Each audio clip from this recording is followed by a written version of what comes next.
Hi hello welcome to our channel. So இன்றைக்கி நம்ம பார்க்க போகிற வீடியோ வந்து ரொம்ப ரொம்ப ரொம்ப இம்பார்ட்டன்ட் விஷயம்.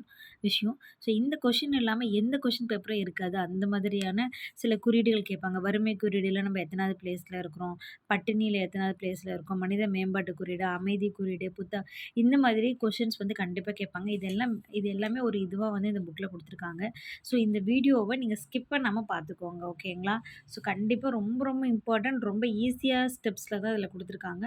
நம்ம பார்த்துக்கலாம், ஓகேங்களா? ஸோ வாங்க கொஷின்ஸ்குள்ளே போகலாம். ஃபஸ்ட்டு வந்து பார்த்திங்க அப்படின்னா, மனித மேம்பாட்டு குறியீடு, அதாவது ஹியூமன் டெவலப்மெண்ட் இண்டெக்ஸ், ஓகேங்களா? இது யார் வெளியிடுறாங்க அப்படின்னா ஐநா வளர்ச்சி திட்டம். இதிலே கொஷின் கொடுத்துருக்காங்க. ஸோ மனித மேம்பாட்டு குறியீடு அப்படிங்கிறது இங்கிலீஷ்லன்னு கேட்டாங்கன்னா ஹியூமன் டெவலப்மெண்ட் இண்டெக்ஸ், ஓகேங்களா?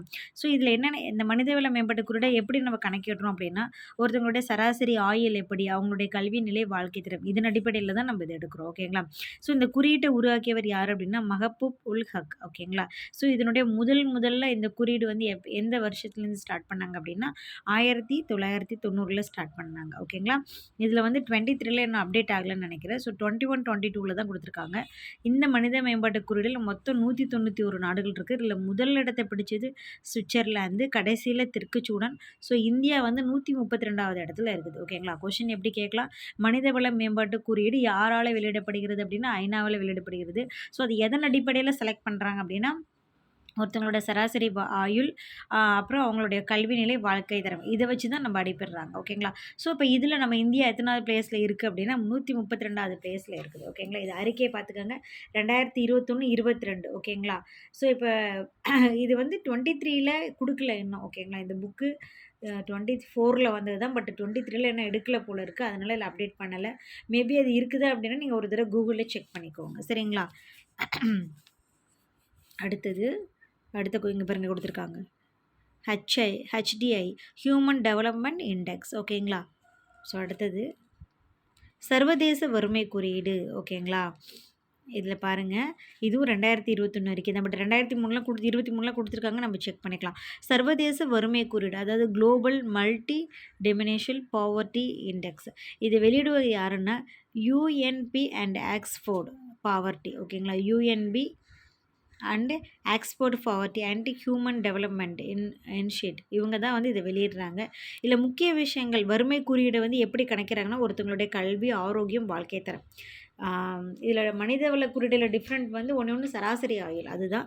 இதில் வந்து சேம் கல்வி, ஆரோக்கியம், வாழ்க்கை தரத்தை இதை எந்த வருஷத்துலேருந்து கொடுக்குறாங்க அப்படின்னா 2010, ஓகேங்களா? அப்போலேருந்து நமக்கு வந்து இதை கொடுக்குறாங்க. ஸோ 2021ல் 109 நாடுகள் வந்து இதில் பங்கு இதிலேருந்து எடுத்துக்கிட்டாங்க. மொத்த நாடுகள் 109 வறுமை குறியீடில். வறுமை குறியீடில் முதலிடம் இருக்கிறது வந்து பின்லாந்து இருக்குது, ஓகேங்களா? கடைசி இடம் ஆப்கானிஸ்தான் இருக்குது. இந்தியாவினுடைய இடம் 66 இருக்குது. இப்போ 2023ல் இதை கொடுத்துருக்காங்க. இது நான் உங்களுக்கு அட்டாச் பண்ணுறேன், ஓகேங்களா? இப்போ வந்து நம்ம எத்தனாவது பிளேஸில் இருக்கோன்னா 100 சம்திங்கில் இருக்கேன். இல்லை, நான் அதை செக் பண்ணிவிட்டு உங்களுக்கு நான் இதோடய சேர்த்து அப்டேட் பண்ணுறேன், ஓகேங்களா? இந்த வீடியோவில் எண்டில் வந்து இது வந்து 21, ஓகேங்களா? மேபி வந்து இப்போ குரூப் 1ல் கூட 21 கொஷின்ஸ்லாம் கேட்டிருந்தாங்க. ஸோ நீங்கள் 21ஐயும் தெரிஞ்சுக்கோங்க. இப்போ 23, 24 இருக்கிறதையும் நான் உங்களுக்கு வீடியோ எண்டில் அப்டேட் பண்ணுறேன், ஓகேங்களா? அடுத்தது சர்வதேச புத்தாக்க குறியீடு, அதாவது குளோபல் இனோவேஷன் இண்டெக்ஸ், ஓகேங்களா? இதை வெளியிடுவர் யாருன்னா வேர்ல்டு இன்டெலெக்டபிள் ப்ராப்பர்ட்டி ஆர்கனைசேஷன்ஸ். இது வந்து 2021லேருந்து தான் வெளியிடுறாங்க. ஸோ இது ரொம்ப இம்பார்ட்டன்ட். சர்வதேச புத்தாக்க குறியீடு எந்த வருஷத்துலேருந்து வெளியிடுறாங்க அப்படின்னா 2021லேருந்து. ஸோ இதில் வந்து என்னென்னா அவுட்புட் இன்டெக்ஸ்ட், அதாவது இனோவேஷன் இன்புட், அவுட்புட் இன்டெக்ஸ் போன்ற குறியீட்டு புள்ளிகளின் சராசரி. இதனுடைய முதல் அறிக்கை 2007ல் கொடுத்தாங்க, ஓகேங்களா? அடுத்தது மொத்த நாடுகள் 132. முதலிடம் வந்து சுவிட்சர்லாந்து, கடைசி இடம் கினியா, இந்தியாவின் இடம் 40ல் இருக்குது, ஓகேங்களா? சர்வதேச புத்தாக்க குறியீடில் எந்த நாடு முதலிடத்தில் இருக்குதுன்னு கூட கேட்கலாம். சுவிட்சர்லாந்து இருக்குது, லாஸ்ட் பிளேஸில் கினியா இருக்குது, இந்தியாவினுடைய இடம் 40. ஸோ இதை எப்படி படிக்கிறீங்க அப்படின்னா, இப்போ நமக்கு வந்து ஒரு 20 days டைம் இருக்குன்னா ஒரு நாளைக்கு ஒரு இதை நல்லா படிச்சுக்கோங்க, ஓகேங்களா? இதில் வந்து ஒரு கிட்டத்தட்ட 10 தாங்க இருக்குது, ஓகேங்களா? ஒரு இதை எல்லாத்தையும் ஒரே நாளில் நீங்கள் படிக்கிறதுக்கு கஷ்டமாக இருந்துச்சு, எனக்கு மனப்பாடம் பண்ணுறதுக்கு கஷ்டமாக இருந்துச்சு அப்படின்னு நீங்கள் ஃபீல் பண்ணிங்க அப்படின்னா ஒரு நாளையில் ஒரு இதை மட்டும் படிச்சுக்கோங்க. இதை படித்து மறுநாள் ரிவிஷன் பண்ணிவிட்டு அகைன் செகண்ட் படிங்க. ரொம்ப சின்ன இதாக தான் இருக்குது. கண்டிப்பாக இது யூஸ்ஃபுல்லாக இருக்கும், ஓகேங்களா? அடுத்தது உலக பத்திரிகை சுதந்திர குறியீடு, the world press freedom index. ஓகேங்களா, இதை வெளியிடுவர் யாருன்னா ரிப்போர்ட்டர் வித்தவுட் பார்டர்ஸ் அப்படிங்கிறவங்க தான் வெளியிடுறாங்க. ஸோ இது எது சம்மந்தமான ஊடகவியலாளர் மீதான தாக்குதல்கள், ஊடக தணிக்கை, ஊடகங்கள் மீதான நாட்டின் அணுகுமுறை எப்படி இருக்குது அப்படிங்கிறதுல கொடுத்துருக்காங்க. இந்த state of world press freedom. ஓகேங்களா, இது பாருங்க கூட 2023 தான் அதை கொடுத்துருக்காங்க. ஓகேங்களா.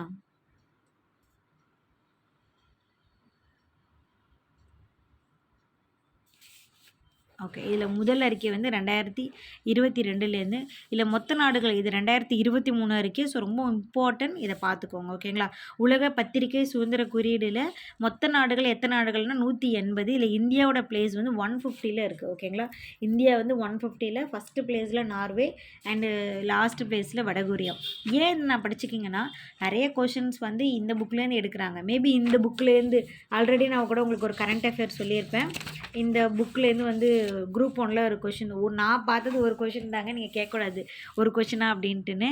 ஸோ நான் அப்போ தான் படிச்சுட்டு வந்துட்டுருக்கேன். ஸோ அதில் நான் படிக்கும்போது அந்த கொஷின்ஸ் அப்படியே இருந்ததை கேட்டிருந்தாங்க. ஸோ இதுலேருந்து கொஷின் எடுக்கிறாங்க அப்படின்னா இதுலேருந்து எடுக்கிறதுக்கான வாய்ப்புகள் அதிகம். ஸோ அதனால நம்ம படிச்சுக்கணும். ஓகேங்களா. அப்படி தான் நான் உங்களுக்கு இதை கொடுக்குறேன். அடுத்தது சர்வதேச அமைதி குறியீடு. ஓகேங்களா. இதுவும் பாருங்கள் 2023 தான் அறிக்கை வெளியிட்டிருக்காங்க. ஸோ அளவிட முடிந்த நன்மை பயக்கும் 23 அளவீடுகள், தொடர்ந்து வரும் சிக்கல்கள், பாதுகாப்பு நிலை, இராணுவ அதிகாரம், இதை பற்றின கொடுக்குறது தான் இது. இல்லை மொத்தம் 123 நாடுகள். ஃபஸ்ட் பிளேஸில் ஐஸ்லாந்து, நம்ம இந்தியா வந்து 126வது இடத்துல. அதாவது சர்வதேச அமைதி குறியீடில் நம்மளோட இந்தியா எத்தனை பிளேஸில் இருக்குன்னா 126 பிளேஸில் இருக்குது. ஓகேங்களா. அடுத்தது உலக மகிழ்ச்சி குறியீடு. ஸோ ரொம்ப இம்பார்ட்டன்ட். இதை யார் கொடுக்குறாங்க அப்படின்னா ஐநா வளர்ச்சி திட்டம், டெவலப்மெண்ட் ப்ரோக்ராம். இதில் வந்து வருவாய், நம்மளோட ஆரோக்கியம், சுதந்திரம், ஊழல் இன்மை, சமூக ஒத்துழைப்பு. ஸோ இது இம்பார்ட்டன்ட்.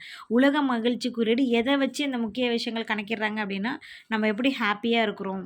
ஓகேங்களா. இங்கே பாருங்கள், நம்மளோட ஆரோக்கியம் எப்படி இருக்குது, நமக்கு எவ்வளோ அமௌண்ட் வருது, நம்ம எவ்வளோ சுதந்திரமாக இருக்கிறோம், ஊழல் இன்மை எப்படி இல்லாமல் இருக்கும், சமூக ஒத்துழைப்பு எப்படி கொடுக்குறோம் அப்படிங்கிறத பொறுத்து தான் இந்த உலக மகிழ்ச்சி குறியீடு வந்து எடுக்கிறாங்க. ஓகேங்களா.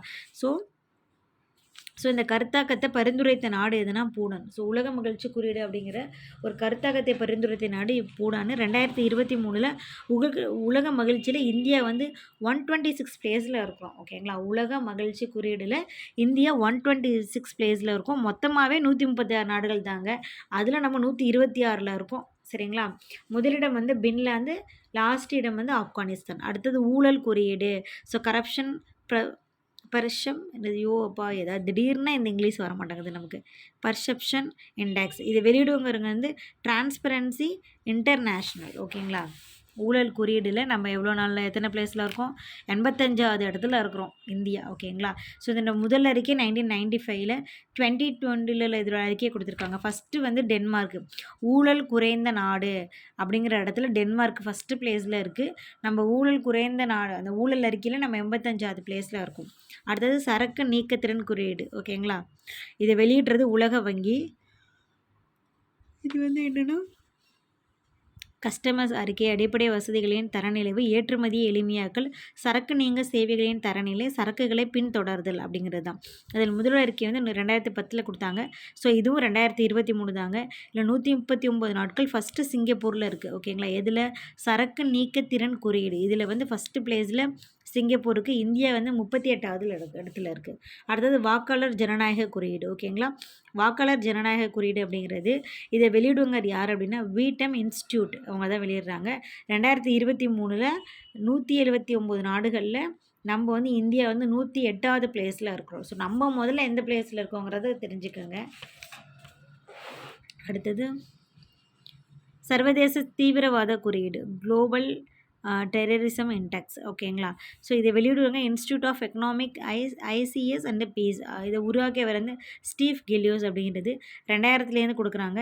2023 நம்ம இந்தியாவோட இடம் வந்து 13வது இடத்துல இருக்குது. சர்வதேச தீவிரவாத குறியீடில் நம்ம வந்து 13வது இடத்துல இருக்கிறோம். ஓகேங்களா. ஃபஸ்ட்டு பிளேஸ் வந்து ஆப்கானிஸ்தான், கடைசி வந்து ஜிம்பாப்வே இருக்கிறது. அடுத்தது இது என்னன்னே தெரியலையே.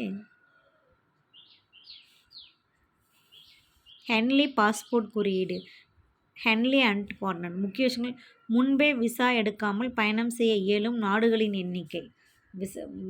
விசா எடுக்காமல் பயணம் செய்யும் நாடுகளோட எண்ணிக்கையில் இது இதில் வந்து நம்ம இந்தியா வந்து 80வது இடத்துல. சர்வதேச பட்டினி குறியீடு ரொம்ப முக்கியமானது. வறுமை, பட்டினி இல்லை முக்கிய புதுசாக இருக்கிறது பார்த்திங்கன்னா இந்த புத்தாக்க இது ஓகேங்களா. அது அப்புறம் மகிழ்ச்சி குறியீடு, சர்வதேச அமைதி குறியீடு, இதெல்லாம் வந்து கொஞ்சம் புதுசாக இருக்குது நான் பார்த்ததில்ல. பட் இதெல்லாம் நோட் பண்ணிக்கோங்க கண்டிப்பாக ஓகேங்களா. குளோபல் ஹங்கர் இண்டெக்ஸ் இது வந்து யார் வெல்தங்கர் என்னது வெளியிடுவார் யார் அப்படின்னா கன்சர்ன் வேர்ல்டு வைடு. ஐயோ இது என்னது வெல்தங்கர் ஹெஃப்லைஃப் முதல் அறிக்கை 2000. ஸோ சர்வதேச பட்டினி குறியீடு எந்த வருஷத்துலேருந்து நம்ம கொடுக்குறாங்க 2006. ஸோ இதோட இது கூட கேட்கலாம், விரிவாக்கம் கூட கேட்கலாம். GHI என்ன அப்படின்னு சொல்லி கேட்கலாம், குளோபல் ஹங்கர் இண்டெக்ஸ் ஓகேங்களா. அடுத்தது ஊட்டச்சத்து குறைபாடு, குழந்தை இறப்பு விகிதம், குழந்தைங்களுடைய வளர்ச்சி குறைபாடு, இது அடிப்படையில் தான் இந்த பட்டினி குறைபாடு குறியீடு எடுக்கிறாங்க. 2023 மொத்தம் 21 நாடுகள் இருக்குது. சீனா உட்பட 17 நாடுகள் முதலிடம் இருக்கிறாங்க ஓகேங்களா. ஸோ இதில் வந்து நம்ம இந்தியா வந்து 107வது இடத்துல இருக்கிறது. ஸோ வறுமை குறியீடு ஓகேங்களா. சர்வதேச பட்டினி குறியீடில் நம்ம வந்து 2023 வெளியிட்டது ரொம்ப முக்கியம் ஓகேங்களா. நம்ம 107வது இடத்துல இருக்கிறோம் ஓகேங்களா. உலக போட்டித்திறன் அதில் வந்து நம்ம 40வது பிளேஸில் இருக்கிறோம். முதலிடம் டென்மார்க் மட்டும்தான் கொடுத்துருக்காங்க. அடுத்தது காலநிலை மாற்ற குறியீடு. ஸோ லைட்டாக தூக்கம் வர மாதிரி இருந்துச்சு, நீங்கள் எதுவும் ஒரி பண்ணிக்காதீங்க, எனக்கு டைமே இல்லைங்க. ஸோ அதனால தான் வந்து எப்படியாவது நான் வந்து உங்களுக்கு இந்த கரண்ட் அஃபேர்லாம் கொஞ்சம் கொடுத்துடணும் அப்படிங்கிறதுனால தான் போட்டுட்ருக்கேன். Okay, don't mistake me. இது பாருங்கள், காலநிலை மாற்ற குறியீடு. இது வந்து இந்தியாவினுடைய இடம் வந்து 8வது பிளேஸில் இருக்கிறது ஓகேங்களா. இராணுவ படைகளின் குறியீடு, அதாவது வந்து GFP அப்படின்னா குளோபல் ஃபயர் பவர் இண்டெக்ஸ் ஓகேங்களா. உலக நாடுகளின் இராணுவ படைகளின் குறித்த மதிப்பீட்டாகும். இதில் இந்தியா வந்து 4வது பிளேஸில் இருக்குது. ஓகே, மொத்தம் வந்து இவ்வளோ தாங்க கொடுத்துருக்காங்க. இது ரொம்ப ரொம்ப முக்கியமானது, தயவு செஞ்சு இதை நோட் பண்ணிக்கோங்க. டெய்லி ஒவ்வொன்றும் படிங்க, ரொம்ப வேணாம் சரிங்களா. படித்து கண்டிப்பாக வச்சுங்க. இதுலேருந்து கொஷின்ஸ் கேட்க கண்டிப்பாக, அதாவது இந்த புக்லேருந்து கொஷின் எடுக்கிறதுனால இது ரொம்ப இம்பார்ட்டன்ட். அதுவும் 23 உள்ளதெல்லாம் ரொம்ப இம்பார்ட்டன்ட். ஸோ கண்டிப்பாக படிச்சுக்கோங்க, நோட் பண்ணிக்கோங்க, எழுதிக்கோங்க ஓகேங்களா. ஸோ வேறு எதாவது டவுட் இருந்தால் எனக்கு கமெண்ட் செக்ஷனில் சொல்லுங்கள். ஸோ நெக்ஸ்ட்டு வந்து என்ன வீடியோனா, இந்த டேட் வந்து கேட்டிருந்தீங்க, மந்த்லி இருக்கிற டேட் கண்டிப்பாக வந்து நான் அதை அப்டேட் பண்ணுறேன் உங்களுக்கு ஓகேங்களா. எனக்கு உண்மையிலே டைம் கிடைக்கல. ஸோ இதை வந்து நான் ஆல்ரெடி சொல்லிட்டேன், நான் தான் பண்ணி கொடுக்குறேன் அப்படின்னு சொல்லிட்டு உங்களுக்கு. அதனால தான் வந்து எனக்கு உண்மையிலே டைம் கிடைக்காட்டியும் சரி கண்டிப்பாக உங்களுக்கு வந்து இது யூஸ்ஃபுல்லாக இருக்கும்னு அந்த வீடியோ போடுறேன். ஸோ நோட் பண்ணிக்கோங்க. உங்கள் ஃப்ரெண்ட்ஸ்லாம் யாராவது இந்தமாரி குரூப் 2க்கு படிக்கிறதுனாலும் அவங்களுக்கும் இதை வந்து ஷேர் பண்ணி விடுங்க ஓகேங்களா. இந்த இது ஏன்னா இது ரொம்ப இம்பார்ட்டன்ட் இது okay. So thank you so much, பாய்.